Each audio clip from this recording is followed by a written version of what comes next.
YouTube চ্যানেলের পক্ষ থেকে সকলকে স্বাগত জানাই। আজকে আমরা আলোচনা করব পশ্চিমবঙ্গের যে অন্নপূর্ণা যোজনার ফর্ম ফিল আপ হচ্ছে, তাই সে সম্পর্কে বিভিন্ন রকম সমস্যার মুখোমুখি হচ্ছে অনেকে। সেই সমস্যাগুলো কী কী আর সেই সমস্যার সমাধান নিয়ে আলোচনা করব আজকে, ঠিক আছে? ফর্ম ফিল আপ কিন্তু দু রকমভাবে ফর্ম ফিল আপ হচ্ছে। একটা হলো অফলাইনে, একটা অনলাইনে। অফলাইনে নির্দিষ্ট ফর্ম নিয়ে ফর্মে লিখে ফর্ম জমা দিতে হবে। আর অনলাইনে যারা ফর্ম ফিল আপ করবে তাদের কিন্তু ডাইরেক্ট একদম অনলাইনে ওয়েবসাইটে গিয়ে ফর্ম ফিল আপ করে ডাইরেক্ট পাঠিয়ে দিতে হবে, ঠিক আছে? এর জন্য অনেক রকম তথ্য দিতে হবে। এই জন্য কিন্তু ফর্ম ফিল আপে অনেক রকম সমস্যার সম্মুখীন হচ্ছে অনেকে। এবং আজকে আলোচনা করব এই অনলাইনে ফর্ম ফিল আপের জন্য কী কী সমস্যা হচ্ছে আর কী কী তার সমাধান আছে, ঠিক আছে? তাই নিয়ে কিন্তু আলোচনা করব। দেখো, পশ্চিমবঙ্গ অন্নপূর্ণা যোজনার ফর্ম পূরণ করতে গিয়ে অনেক রকমের সমস্যার তৈরি হচ্ছে। তার মধ্যে হলো কখনো ওয়েবসাইট খুলছে না, কখনো বা ওটিপি আসছে না মোবাইলে। এই যে এখানে মোবাইলে কিন্তু এখান থেকে ওটিপি ভেরিফিকেশন করতে হবে রেজিস্টারের মাধ্যমে, ঠিক আছে? কখনো ওটিপি আসছে না, ঠিক আছে, বা আসতে দেরি হচ্ছে। কখনো বা কারোর আবেদন জমা দেওয়ার পরও স্ট্যাটাস আপডেট হচ্ছে না, ঠিক আছে? এই পরিস্থিতিতে কী কী করা জরুরি সেগুলো নিয়ে আলোচনা করব আজকে। যে সমস্যাগুলো তৈরি হচ্ছে সেই সমস্যাগুলো দেখে নিই কী কী সমস্যা আছে। একটা হচ্ছে ওয়েবসাইটে লোড হচ্ছে না, ঠিক আছে? এটার কারণ কি?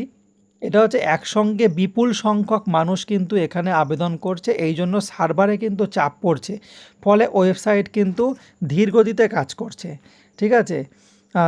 ধীর গতিতে কাজ করছে, তাই সাময়িকভাবে ওয়েবসাইটগুলো বন্ধ হয়ে যেতে পারে, ঠিক আছে? আর এর সমাধান কি আছে? এর সমাধান হচ্ছে কিছুক্ষণ পরে আবার চেষ্টা করতে হবে।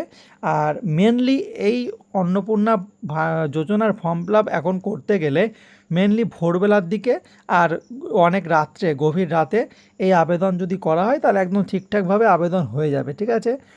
আর ইন্টারনেট সংযোগটা সঠিক আছে কি না সেটা একবার দেখে নিতে হবে। ইন্টারনেটটা ঠিকঠাক আছে কি না, তাহলে কিন্তু ফর্ম ফিল আপটা হয়ে যাবে। আর আরেকটা সমস্যা আছে, সেটা হচ্ছে ওটিপি আসছে না অনেকের মোবাইলে, বা ওটিপি আসতে অনেক সময় আবেদনকারী অভিযোগ করছেন যে মোবাইলে ওটিপি পৌঁছাতে অনেক দেরি হচ্ছে। তা এর কি সমাধান আছে? মোবাইল নম্বর সঠিকভাবে দেওয়া হয়েছে কি না সেটা দেখতে হবে, কারণ অনেক সময় মোবাইল নাম্বার দেখা গেলো সঠিক দেওয়া হয়নি। আর নেটওয়ার্ক সমস্যা থাকলে কিছুক্ষণ অপেক্ষা করতে হবে, কিছুক্ষণ পরে আবার চলে আসবে। অনেক সময় একই সার্ভারে অনেক ফর্ম ফিল আপের জন্য এই সমস্যা তৈরি হয়। আর যদি না আসে তাহলে রিসেন্ড ওটিপি বলে আর একটা অপশান আছে, যে রিসেন্ড ওটিপি, মানে একবার ওটিপি না আসলে রিসেন্ড ওটিপি আবার আর একবার পাঠানো হয়, নতুন করে ওটিপি দেবে, ঠিক আছে? এটাও করে একবার দেখা যেতে পারে, ঠিক আছে? আমরা তাহলে আর যে সমস্যাগুলো আছে দেখে নিই। একটা হচ্ছে আধার বা অন্যান্য তথ্য যেগুলো ভেরিফিকেশন করতে হবে সেগুলো দেখা গেলো হচ্ছে না ঠিকঠাক করে, ঠিক আছে? বলছে নাম, জন্ম তারিখ এবং অন্যান্য তথ্য সরকারি নথির সঙ্গে না মিললে আবেদন আটকে যেতে পারে। সমস্ত যে তথ্যগুলো দেয়া হচ্ছে সে তথ্যগুলো কিন্তু সঠিকভাবে দিতে হবে। সমস্ত জায়গায় কিন্তু একই তথ্য থাকবে এরকম দিতে হবে, ঠিক আছে? এবং এর সমাধান কী করে করা যেতে পারে? বলছে আধার কার্ড অনুযায়ী তথ্য লিখুন। আধার কার্ডে যে তথ্য আছে সেই তথ্য অনুযায়ী তথ্য লিখুন এবং বানান ভুল আছে কি না তা যাচাই করে নিতে হবে, ঠিক আছে? বাংলা এবং ইংরাজি তথ্যের মধ্যে অমিল থাকলে সংশোধন করে নিতে হবে আগেই। বাংলা এবং ইংরাজি যে তথ্য আছে সেটা কিন্তু আগে দেখে নিতে হবে কোনো অমিল আছে কি না, ঠিক আছে? আর অনেক সময় কি হচ্ছে যে ডকুমেন্টস আমরা যেটা আপলোড করছি সেই ডকুমেন্টস আপলোড নিচ্ছে না, এটা হতে পারে। সেই জন্য এই সমাধান কি আছে? বলছে জেপিজি বা জেপিইজি বা পিডিএফ ফরম্যাট ব্যবহার করতে হবে। দেখবে প্রতিটা জায়গায় উল্লেখ করা আছে কি জেপিইজি লাগবে নাকি জেপিজি লাগবে বা পিডিএফ লাগবে, যেখানে যেরকম চাইবে সেখানে সেইভাবে কিন্তু দিতে হবে, ঠিক আছে? যেখানে পিডিএফ চাইবে সেখানে জেপিজি ফরম্যাট দিলে হবে না, ঠিক আছে? সেই জন্য ফরম্যাটটা ঠিকঠাক করে করতে হবে। আর নির্ধারিত সাইজের মধ্যে ফাইল রাখুন। মানে অনেক সময় দেখা গেল এটা 120 কেবির মধ্যে রাখতে বলছে, কিন্তু আমি চাই 200-250 কেবির মধ্যে নিয়ে দিচ্ছি, তাহলে কিন্তু সেটা সঠিকভাবে আপলোড হবে না।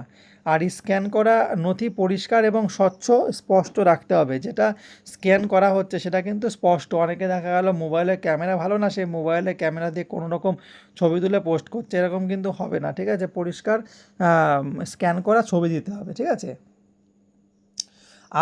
আর সমস্যা কি বলছে, সব তথ্য পূরণ করার পরেও দেখা গেলো সাবমিট হচ্ছে না, সাবমিট বাটনে কাজ করার পরেও সাবমিটটা হচ্ছে না। এই আরেকটা সমস্যা আছে। সেই সমস্যার সমাধানটা কিভাবে হবে? বলছে সব বাধ্যতামূলক ঘর যেগুলো আছে, অনেক সময় কি হয় যে তথ্যগুলো আমরা পূরণ করছি সেখানে বাধ্যতামূলক যে ঘরগুলো আছে সেখানে স্টার মার্কস থাকে, সেই স্টার মার্কস ঘরগুলো কিন্তু পূরণ করতেই হবে, না হলে কিন্তু শেষে সাবমিট করতে গেলে সাবমিট হবে না। তাই একবার সাবমিট যখন হবে না তখন একবার রিচেক করে নিতে হবে উপর থেকে নিচ পর্যন্ত, যেগুলো বাধ্যতামূলক ঘর আছে সেগুলোই কি সব টিক মারা আছে কি না, মানে সবগুলো তথ্যগুলো দেওয়া হয়েছে কি না। আর সেগুলো যদি ঠিক থাকে তাহলে ব্রাউজারের একবার ক্যাশ ক্লিয়ার করে নিতে হবে এবং অন্য ব্রাউজার ব্যবহার করে চেষ্টা করতে হবে। যে ব্রাউজার দিয়ে খোলা হচ্ছে সেই ব্রাউজার দিয়ে যদি না হয় তাহলে একবার কিন্তু অন্য ব্রাউজার দিয়ে চেষ্টা করতে হবে, ঠিক আছে। আর আবেদন করার আগে যে বিষয়গুলো মাথায় রাখতে হবে সেটা বলে দিই, যে কী কী বিষয় মাথায় রাখতে হবে। মোবাইল নম্বর সচল রাখতে হবে, যে মোবাইল নম্বর ওটিপি আসবে সেটা কিন্তু সচল রাখতে হবে।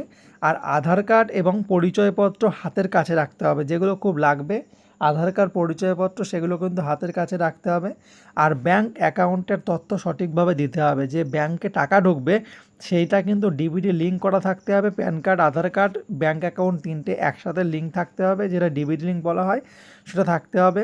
সঠিকভাবে সে তথ্য দিতে হবে। আর আবেদনে জমা হওয়ার পর অ্যাপ্লিকেশন নাম্বারটা সংরক্ষণ করে রাখতে হবে। যখন তোমাদের ফর্ম যখন জমা হয়ে গেছে তখন কিন্তু অ্যাপ্লিকেশন নাম্বার একটা পাওয়া যাবে, সেই অ্যাপ্লিকেশন নাম্বারটা কিন্তু সংরক্ষণ করে রাখতে হবে, লিখে রাখতে হবে, ঠিক আছে। আর অনেক সময় দেখা গেলো কি স্ট্যাটাস যে চেক করা যাচ্ছে না, যে আমারটা কী পজিশনে আছে, হোল্ড আছে নাকি অ্যাপ্রুভ হয়ে গেছে, সেই স্ট্যাটাসটা চেক করা যাচ্ছে না। তাই আবেদন জমা হওয়ার পরও স্ট্যাটাস আপলোড হতে কয়েকদিন সময় লাগতে পারে। তাই সঙ্গে সঙ্গে স্ট্যাটাস না দেখালে আতঙ্কিত হওয়ার কোনো প্রয়োজন নেই, ঠিক আছে। দেখা গেলো স্ট্যাটাস দেখতে যাচ্ছ কিন্তু দেখতে পাচ্ছ না, সেক্ষেত্রে আতঙ্কিত হওয়ার কোনো ব্যাপার নেই, ঠিক আছে। আবেদন নম্বর ব্যবহার করে পরেও কিন্তু যে অ্যাপ্লিকেশন নাম্বার আছে সেই অ্যাপ্লিকেশনটা নাম্বার দিয়ে পরেও কিন্তু এই স্ট্যাটাস চেক করা যাবে, কোনো অসুবিধা নেই। তাহলে কিন্তু এই অন্নপূর্ণা যোজনায় এই সমস্যাগুলো, আমি যে সমস্যাগুলো বললাম এই সমস্যাগুলোই কিন্তু তৈরি হচ্ছে, তা চিন্তার কোনো কারণ নেই। এখন যেহেতু চাপ রয়েছে আস্তে আস্তে সেগুলো ঠিক হয়ে যাবে। আর সকালবেলা, রাতে, ভোরবেলা, মানে মধ্যরাতের দিকে ফর্ম ফিল আপ করলে একটু ভালো হবে। আর যে সমস্যাগুলো বললাম তার তো আমি সমাধানগুলো বলে দিলাম, সেগুলো একবার করে দেখতে পারেন, তাহলে আশা করা যায় এই সমস্যাগুলো আর হবে না, সমাধান হয়ে যাবে, ঠিক আছে। যে সমস্যাগুলো আসছে সমস্যাগুলো বলে দিলাম আমি, তার সমাধানগুলো বলে দিলাম। এরপরে যদি আর অন্য কোনো তথ্য আমি পাই তাহলে কিন্তু অবশ্যই আপনাদের মধ্যে শেয়ার করে দেবো, যেন এই যোজনায় ফর্ম ফিল আপ করতে আপনাদের কোনো অসুবিধা না হয়, ঠিক আছে। ভিডিওটি দেখার জন্য সকলকে জানাই অনেক অনেক ধন্যবাদ। আর ভিডিওটি ভালো লাগলে অবশ্যই লাইক করে দেবেন, ঠিক আছে।